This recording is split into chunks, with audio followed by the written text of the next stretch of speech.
Fíjese que estamos hablando de los años 1958. Sale el Papa escogido, en el 62 empieza el concilio y por 4 años consecutivos el clamor se empieza a dar de la visitación del Espíritu Santo. Dicen algunos historiadores que inclusive en ese concilio vaticano empezaron a haber manifestaciones de sanidad, milagros en el evento, y el Espíritu Santo empezó a visitarlo de forma bien particular. Mientras está ocurriendo todo eso, pasa el año 1965-66, y hay 3 universidades en Estados Unidos donde empieza a haber algo raro en términos de manifestaciones del Señor. Específicamente en la Universidad de Duquesne, que está en Pittsburgh, Pensilvania, todavía existe, una universidad católica. Habían grupos cristianos que se estaban reuniendo. Ya estamos en el tiempo donde la guerra de Vietnam está haciendo aparición, problemas internacionales de los países, empieza a darse el tema de los hippies, empieza a darse el tema de las situaciones de libertad, de paz y amor en todas las esquinas, de libertad y libertinaje de distintos tipos de formas, hasta que en las universidades esos grupos que estaban cristianos se reunían y querían buscar más y más de Dios. Estaba ocurriendo en la Universidad de Duquesne, estaba ocurriendo en la Universidad de Notre Dame y estaba ocurriendo también en la Universidad de Michigan. La Universidad de Notre Dame y Duquesne son 2 universidades católicas. La Universidad de Michigan es una universidad estatal. Pero habían grupos cristianos que eran amigos entre ellos, mayormente católicos y mayormente personas que estaban buscando del Señor. Y fíjese lo interesante de todo esto. El libro La Cruz y el Puñal se había publicado en el 1963, que era la historia de cómo David Wilkerson había logrado impactar a las gangas de jóvenes en New York, y había habido milagros de transformación de vida, sanidades, muchísimas cosas. Y esos grupos que estaban en las iglesias, en las universidades, estaban estudiando y leyendo el libro de La Cruz y el Puñal. Había otro libro que se había publicado en el 64 que se titulaba Y ellos hablan en otras lenguas, por John Cheryl. Ese libro también le llamó la atención a ellos y empezaron a leerlo también. Y de repente, un grupito de la Universidad de Duquesne deciden hacer un retiro de 3 días. La fecha del retiro fue 17 al 19 de febrero de 1967. En ese retiro habían 25 jóvenes o 25 personas. ¿Quiénes eran? Profesores de la universidad, estudiantes de la universidad y algunos sacerdotes. Y en un centro de retiro que se llama El Arca y la Paloma, que es esa casita que usted ve a mano izquierda, en ese lugar hacen el retiro y empiezan a alabar, glorificar al Señor. Le habían dado la asignación al grupo que fue allí de repasar el libro Y ellos hablan en otras lenguas, y que se leyeran en detalle el libro La Cruz y el Puñal de David Wilkerson, porque lo iban a discutir en detalle, y sobre todo que leyeran los primeros 4 capítulos del libro de los Hechos. Y llegaron al retiro con la asignación hecha. Y empezaron a alabar al Señor el viernes y el sábado. El sábado en la noche, una de las muchachas cumplía años y decidieron cantarle Happy Birthday a la muchacha. Decidieron hacerlo en la capilla, en el 2º piso, porque querían orar también por ella.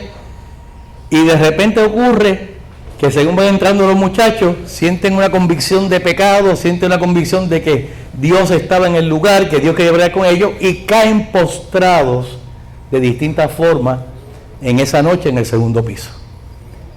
y empieza a ocurrir lo que ocurrió en el aposento alto en el libro de los Hechos. El Señor empieza a manifestarse, empieza a convencer de pecado a muchos de los que estaban allí, empiezan a pedir oración, empiezan a moverse, otros empiezan a alabar y a danzar en el Espíritu, y muchos de ellos empezaron a hablar en lengua, y ocurrió un derramamiento del Espíritu Santo. Yo era uno de los estudiantes en UK e hice ese retiro en febrero de 1967. La noche del sábado, durante una fiesta de cumpleaños preparada para uno de los estudiantes, subí a la capilla y me arrodillé en presencia de Jesús en el Santísimo y temblé con la sensación de su majestad y su santidad. Pero aunque sentía algo de miedo, sabía que necesitaba quedarme allí y orar. Al instante siguiente, en las profundidades de mi corazón, oré una oración de rendición total al Padre diciendo: Padre, pongo mi vida en tus manos y deseo seguir a Jesús tu Hijo, no importa lo que ello signifique. Si significa sufrir, acepto eso. Solo enséñame a amar con su amor. Mientras oraba de rodillas, me encontré al momento postrada ante Jesús en el Santísimo e inundada, abrumada por la sensación del amor personal de Dios por mí. En la siguiente hora, Dios de pronto atrajo a todos los estudiantes en esa casa de retiros a la capilla donde nos arrodillamos ante Jesús. Algunos levantando sus manos en oración por primera vez, otros inundados de alegría, algunos riéndose de gozo, otros llorando. Algunos tenían un gran deseo de alabar a Dios, pero no encontraban las palabras. Rezaron el Veni Creator Spiritus, el mismo himno cantado por el Papa León XIII el 1 de enero de 1901, pidiendo una nueva fusión del Espíritu Santo sobre toda la Iglesia.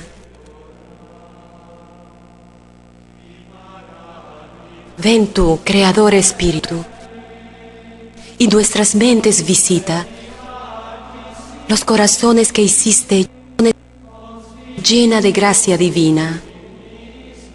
Tú eres llamado el Paráclito, don del Altísimo Dios, fuente viva y fuego, y de las almas unción.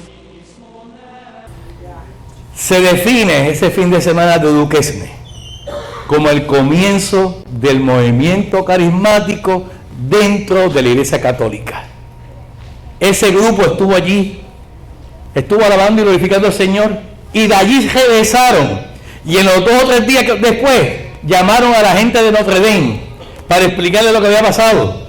Llamaron a la gente de Michigan y empezaron a explicar lo que había pasado, y empieza a haber un mover del Espíritu Santo tremendo entre toda esa juventud en cuestión de un par de semanas, porque Dios estaba en un total encuentro con ellos a través del poder del Espíritu Santo. Le voy a pedir a Freddy que ponga por ahí un videíto que quiero que vean. Déjame ver si lo podemos bajar.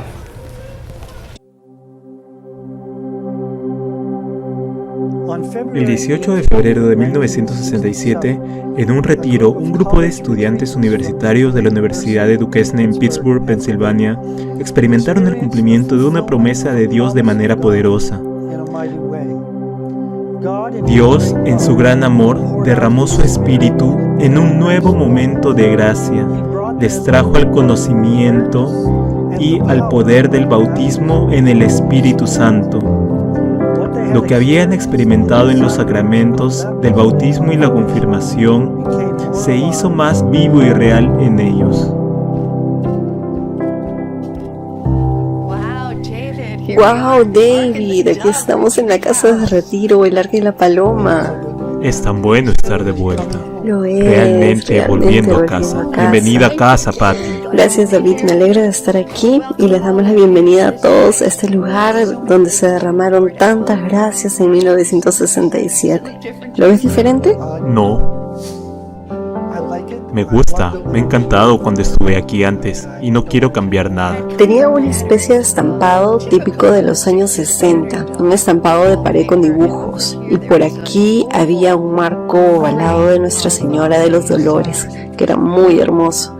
Recuerdo que recogimos nuestras etiquetas de nombre y creo que incluso podríamos haber recogido nuestros cuadernos. ¿Recuerdas nuestros cuadernos? Sí, aún los tengo, aún lo leo. Cuadernos nuevos de 25 centavos. Soy católica, pero nunca tuve la oportunidad de ir a una escuela católica hasta el nivel universitario. Tenía muchas ganas de aprender más acerca de mi fe. De hecho, estaba en ese camino como todos nosotros. Hace 53 años, yo era un matemático de 22 años.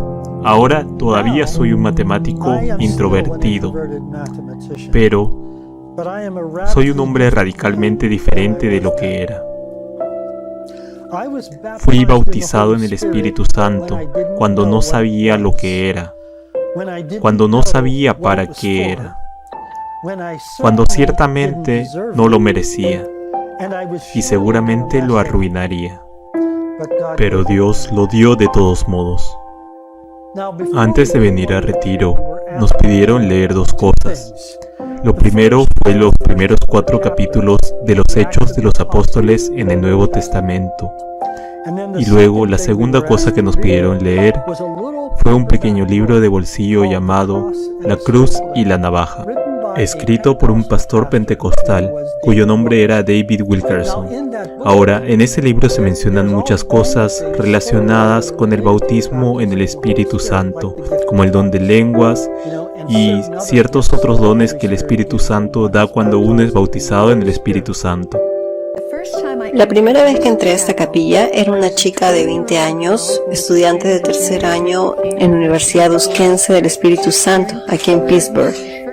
Y la primera sesión fue en esta misma capilla. Aquí estamos en la habitación superior de la capilla. Y lo primero que hicimos fue cantar un himno, lo voy a decir en latín. Veni Creator Spiritu, ven Espíritu Creador. Y la cantamos usando la melodía del canto gregoriano, pero la cantamos en inglés.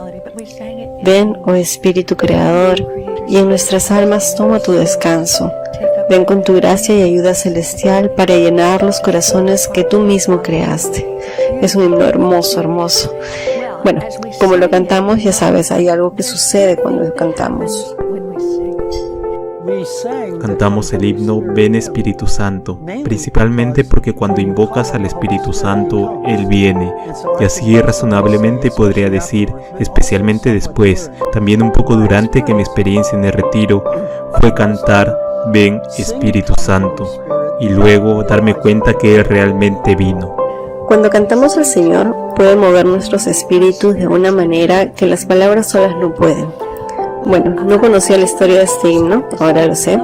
Fue escrito allá en el siglo IX por un monje benedictino.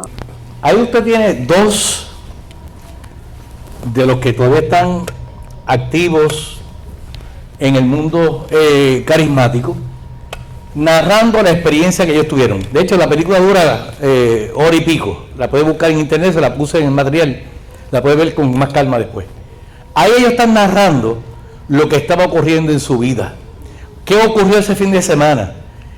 El movimiento de Duquesne pasó a ser, dentro de la Iglesia Católica, el evento donde nace la renovación católica, carismática o carismática católica. Lo que había pasado en las iglesias protestantes, que el Espíritu Santo había visitado, se estaba repitiendo, pero ahora era dentro de la Iglesia Católica. Ese fin de semana de Duquesne, que fue compartido con Notre Dame, que fue compartido con la Universidad de Michigan, los sacerdotes de la universidad, los profesores, empezaron a hablar con el Vaticano, empezaron a hablar con el Papa, empezaron a hablar con los obispos, explicando lo que había pasado en ese momento en particular. Y ahí empezaron a darse reuniones en las universidades, en las iglesias, empezaron a crear círculos de oración dentro de la iglesia y empezó el poder del Espíritu Santo a moverse dentro del mundo católico romano. Era como un reencuentro de nuevo con el Espíritu Santo. Todo eso estaba dándose no solamente en Duquesne, en Michigan, en Indiana, se estaba dando ya a nivel de Estados Unidos y trascendió a Roma, y en Roma inclusive se hicieron grupos carismáticos donde estuvieron trabajando en la parte de implantar entonces la renovación carismática católica dentro del grupo de la Iglesia Católica. Fíjense que ahí están los grupos, ¿verdad?, carismáticos en las universidades, ¿verdad?, en esos estados, cómo se movió, hasta que finalmente ocurre lo de Duquesne, y esos 25 jóvenes empiezan a bregar y a desarrollarse en el Señor. Para ese tiempo, y escucha esto bien, para ese tiempo, había un ministerio que se llamaba la Fraternidad Internacional de Hombres de Negocios del Evangelio Completo. Esto fue un grupo que fue levantado en 1950 con el fundador, se llama Demos Shakarian. Demos Shakarian notó que las iglesias, que era un hombre de Dios tremendo, de ascendencia armenia, un hombre de familia cristiana, él veía que en la iglesia lo que habían la mayoría eran mujeres, niños y ancianos. Y él decía, Dios, pero ¿dónde está el hombre productivo? Él era un hombre millonario, tenía una ganadería enorme en California, se cree que era la ganadería más grande del mundo entero. Este hombre empezó a decirle, oye, ¿dónde está el contable que va a hacer a mí las planillas que yo no veo en la iglesia? ¿Dónde está el banquero que yo voy a depositar y no lo veo? ¿Dónde están los hombres que me encuentro con ellos en los adiestramientos que cogemos en los hoteles, pero no los veo en la iglesia? Y junto, era bien amigo de Oral Roberts, que era un evangelista de los años 50 en Estados Unidos, con una cruzada de sanidad tremenda. Empiezan a hablar y él le dice que él estaba pensando hacer unos desayunos para invitar gente que fueran hombres, amigos de él, y contarle la experiencia de cómo Dios había transformado su vida y que el secreto de su éxito era haber conocido al Señor. Y en el 1951 se levanta la Fraternidad de Hombres de Negocios con el objetivo de alcanzar a aquel hombre que no va a la iglesia. Ese ministerio creció a nivel mundial, está ahora mismo en todos los continentes del mundo, hay más de 10.000 capítulos a nivel mundial y está en más de 150 países a nivel del mundo. La fraternidad ya estaba inmersa y el poder del Espíritu Santo se manifestaba en los desayunos, en la cena de la fraternidad, y las conversiones de los hombres de negocios se empezó a dar. Y empezó a haber entonces visitas de grupos de distintas iglesias a los eventos que se daban en la fraternidad. Inclusive de gente y empresarios católicos que empiezan a entrar a la universidad, y en ese proceso ellos empiezan a tener la experiencia del bautismo del Espíritu Santo con la fraternidad. Cuando ocurre lo de Duquesne, Notre Dame y Michigan, algunos de esos profesores habían compartido con la fraternidad y se contactan con Ray Bullard. Ray Bullard era el presidente del capítulo de la Fraternidad de Hombres de Negocios de Indiana, de una ciudad de Indiana, y le dice, mira, Ray, nosotros tuvimos una experiencia sobrenatural en estos días. Estábamos en un retiro y de repente empezamos a hablar de lengua, de repente empezaron a haber sanidades, de repente hubo convicción de pecado, hubo liberaciones, hubo un montón de cosas. Pero ¿sabe qué? No conocemos mucho de esto.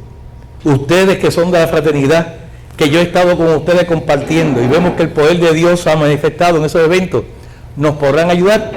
Y ahí empezó un grupo de la Fraternidad de Hombres de Negocios a darle la mano a esos estudiantes universitarios para que pudieran caminar y ver entonces la figura del Espíritu Santo manifestándose de forma correcta en su vida. Ese ministerio todavía existe a nivel mundial. De hecho, yo soy el presidente de ese ministerio aquí en Puerto Rico, de la fraternidad. Y cuando vamos a distintas convenciones, a distintos países, vemos muchos fraternos que son católicos llenos del poder del Espíritu Santo. Cómo Dios los ha transformado, cómo Dios ha ido glorificando en todo este caminar de tantos años. Ahí está la cita, no puedo traducir en español, pero ahí está cuando él recibe la llamada, diciéndole, yo necesito, nosotros necesitamos que nos ayuden a entender bien esto sobre el Espíritu Santo.